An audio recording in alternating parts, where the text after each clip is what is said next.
Welcome to the Authority File, the podcast that features conversations about the life cycle of scholarly communication. I'm Bill Mickey, your host and the editorial director at Choice. In this 4-episode series, which is generously underwritten by Springer Nature, we're discussing the important role that the humanities and social sciences play in the development, use, and policy guidance of artificial intelligence in mainstream society. As we begin to experience AI's transformation of the research workflow, it will be the humanities that influence its responsible use. Joining me to talk this through is Anil Chandy, Vice President of Humanities, Social Sciences Books, and Focus Projects at Springer Nature, and Managing Director of Springer Nature's Singapore office.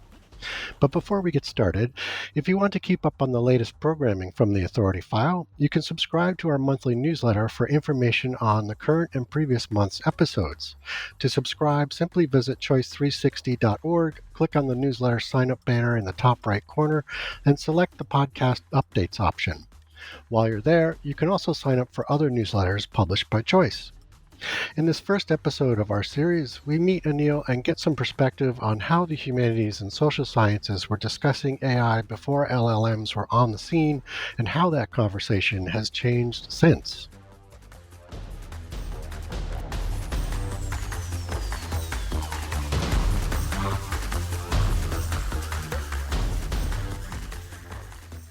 Okay, Anil, welcome to the program. Thanks for inviting me, Bill. Sure. So why don't we start with a question about your role at Springer and how that, in particular intersects with AI technology. Yeah. So I have editorial responsibility for all humanities and social sciences books publishing globally. That's a team of about 140 editors across 20 international locations. We publish about 4,500 books, both in English language as well as in German. These include imprints such as Springer and, of course, Palgrave Macmillan, which incidentally is celebrating its 25th year, along with Springer Nature, which is in its 10th year in 2025. My intersection with AI at work is primarily along two streams.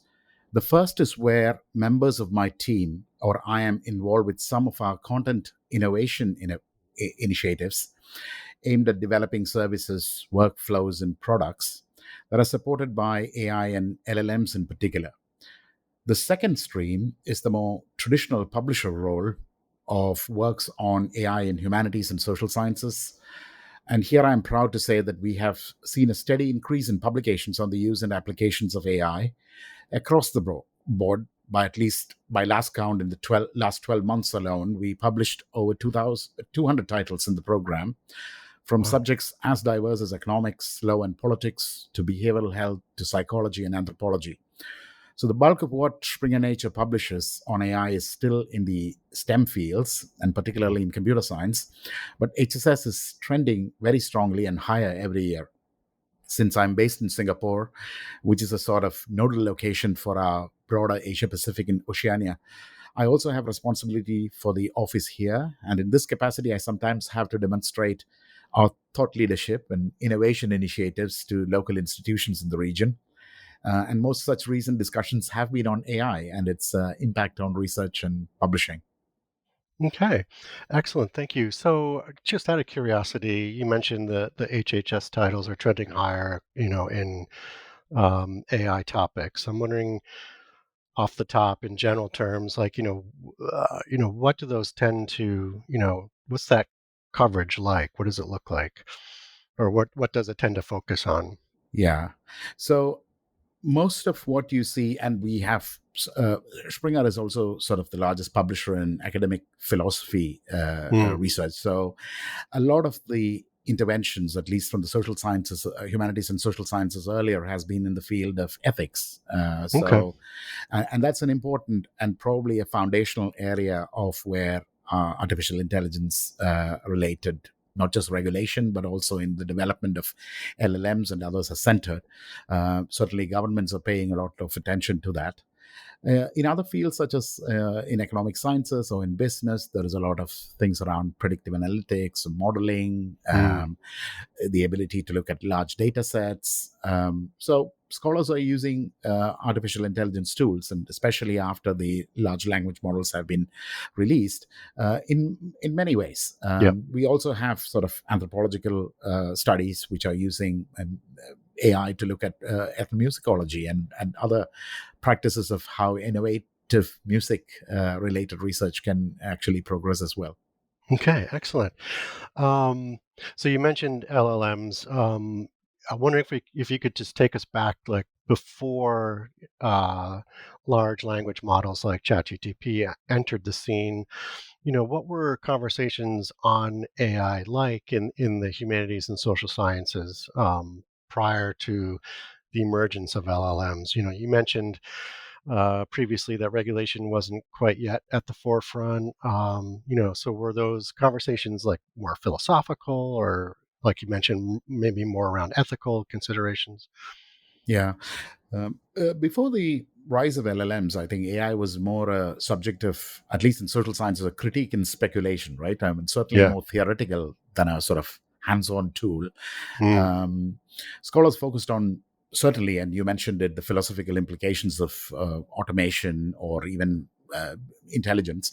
Um, there were also studies around what it meant to be, artificial consciousness and the human-machine interface, how language constructs meaning, how power dynamics might be embedded in algorithmic systems. It was certainly less about regulation Mm. or even deployment, and more about asking deep foundational questions. These questions are still valid, but need to be seen in a new light, since AI as an agent that touches everything is now with us and evolving. Mm. And you also touched upon where these conversations, if these conversations were philosophical, and very much so, sort of critical theory and ethics were sort of the dominant lenses, maybe even Yeah. sort of post-humanism. Um, AI was seen as a sort of metaphor for broader societal anxieties about control or about surveillance with sort of master machine and the shifting line between human and machine. That wasn't a need to act with a strong policy focus yet, but rather a deep engagement with cultural and sort of existential implications. There has been a lot of scholarship there, and but which is sort of seen as sort of a leap forward with the in a directional change with the launch of these large language learning models. Right, right. Yeah, I think that metaphor still exists. I mean, now, especially since we're seeing it in action, more or less. But yeah, so now we'll jump to the sort of present, and you mentioned some of the coverage that we're seeing in the humanities and social sciences across those titles. But can you dig into that a little bit further? Like, for example, deep learning, and how HSS disciplines are thinking about AI. Yeah. Uh, so deep learning, studying about neural networks and others, always been sort of the preserve of computational sciences, Hmm. mathematics. The landscape has certainly evolved. While sort of critical analysis remains, there is a sort of growing engagement with AI tools, certainly among humanities and social sciences scholarly communities. The conversation is now so much more layered in some senses. While some scholars continue to sort of critique AI systems, especially around details like bias or lack of transparency, others are experimenting with them using machine learning in digital humanities or employing generative tools even in creative research. And I mentioned music earlier, or Hmm. analytical or predictive modeling. There's also more engagement with how AI shapes or even reshapes scholarly labor, authorship, and of course, research workflows, and certainly on the ethical foundations of these efforts. That said, every discipline is finding its own particular use for AI. Apart, of course, from obvious benefits like the ability to access or visualize and use vast quantities of data in the shortest possible time.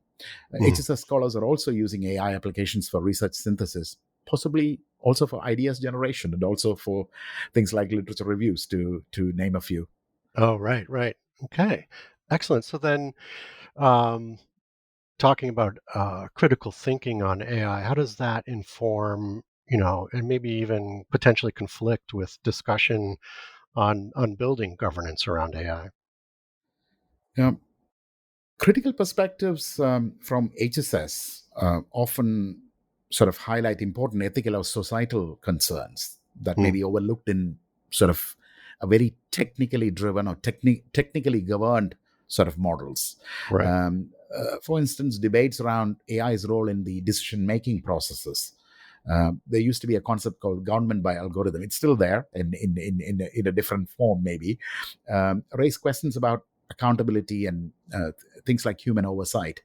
Or in other cases, they might critique an AI system not just for bias in output, but for the inequities sort of baked into its training data or its labor model. That can sometimes clash with industry driven governance models that prioritize sort of efficiency, Mm. short-term sort of results and market readiness. But that tension is I would say, a productive one. It pushes regulation towards sort of real world accountability. They also naturally can have a bearing on understanding and also discussing how power functions and reaches those regulated and those who are governed. Humanities social science interventions can be quite critical but essential in all of these instances, at least Mm. in terms of explaining and building these models. Hmm. So, I guess more specifically, maybe if you could talk about the tension between the humanities and social sciences support of the democratization of information and protecting research from AI scraping. How does this factor into defining the responsible use of AI? Yeah. There is a sort of delicate balance, definitely, between the concept of open or even universal access and protecting intellectual property. On the one hand, the humanities and social sciences have long advocated for open access and the democratization of information. Mhm. On the other hand, there's increasing concern about AI models harvesting publicly available research, or even research behind paywalls or wherever they can be accessed without the correct attribution or the right consent. The US Copyright Office's recent report emphasizes the need for a balanced approach, recognizing both the role of tech firms and the rights of content creators. We will see how this discussion evolves and how the regulation sort of follows. But it also definitely forces us to ask, how do we protect intellectual labor while supporting open science? The answer may lie in more nuanced licensing, metadata tagging, and usage policies that protect creator rights without reinforcing paywalls, etc. And other stakeholders in the information system have to work to preserve and to ensure. Mhm. Clearly, there is a difference between universalizing access to knowledge and in terms of protecting the rights of the creator. So that's Mhm. that's where that discussion, where that balance has to be Yeah. driven and understood. Yeah. Yes. Yeah. That report apparently didn't go over so well. I mean, uh, so we'll see how that shakes out.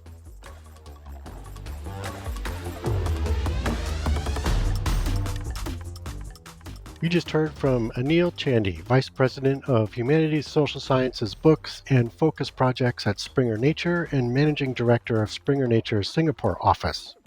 Join us next week when we talk about the regulation and guidelines that publishers and other scholarly communication sectors are implementing to shape AI usage. This series is underwritten with generous support from Springer Nature. Remember, if you want to keep up on the latest programming from the Authority File, you can subscribe to our monthly newsletter for information on the current and previous month's episode. To subscribe, simply visit choice360.org, click on the newsletter sign up banner in the top right corner, and select the Choice Podcast Updates option. While you're there, you can also sign up for other newsletters published by Choice. As always, underwriting opportunities for the Authority File podcast are directed by Choice's advertising director, Pam Marino, and all of our episodes are produced and edited by Choice's digital media producer, Sabrina Kofer, with support from digital media assistant Ashley Roy. That's all for this week. Thanks for joining us.